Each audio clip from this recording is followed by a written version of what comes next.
Hi everyone, my name is Ulandari. Today I'm going to share 5 techniques for speaking any language. Based on a summary of the podcast, 5 techniques for speaking any language. The speaker is Sid Eframovic.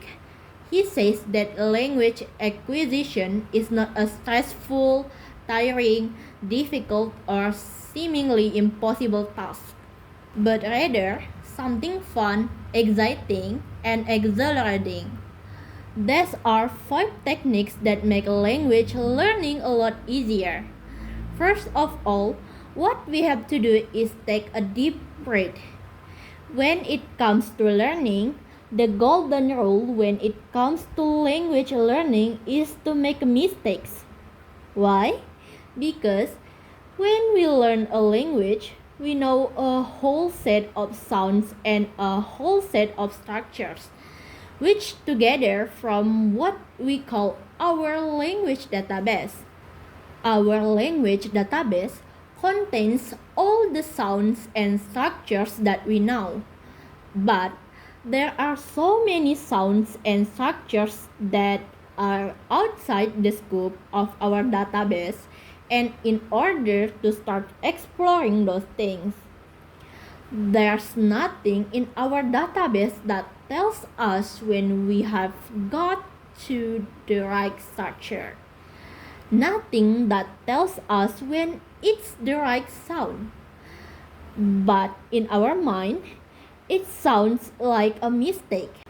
So, if you know that nauseous feeling when you feel like you are making a mistake, that's the trigger you are looking for.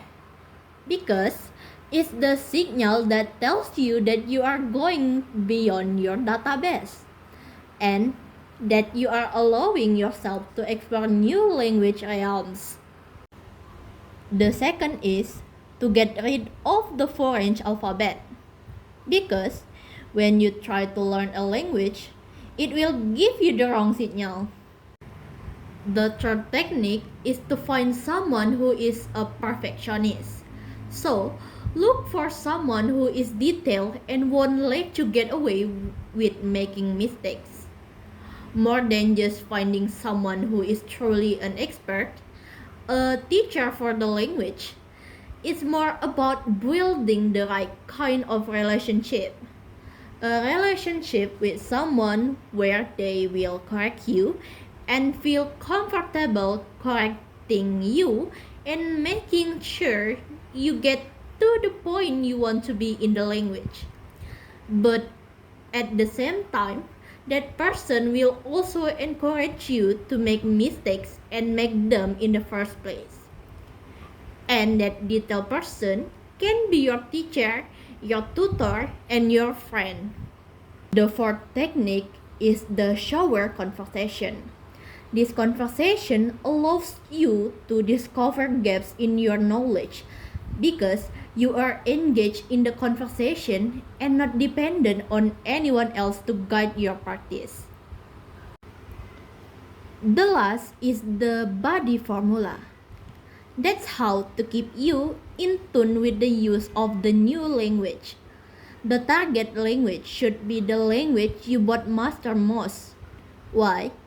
So that you can communicate with many people. So you can reach and understand a little more about their minds and hearts.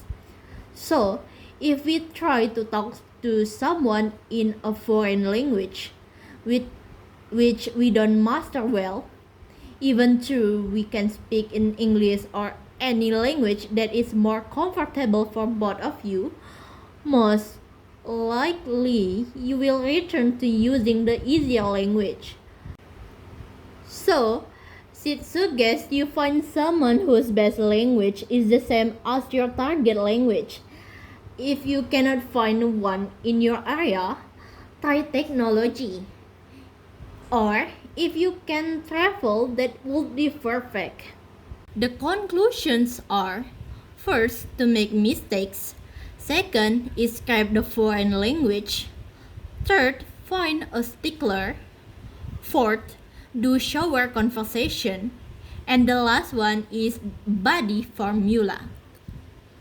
Okay, I think that's all from me. Thank you for listening. Bye bye.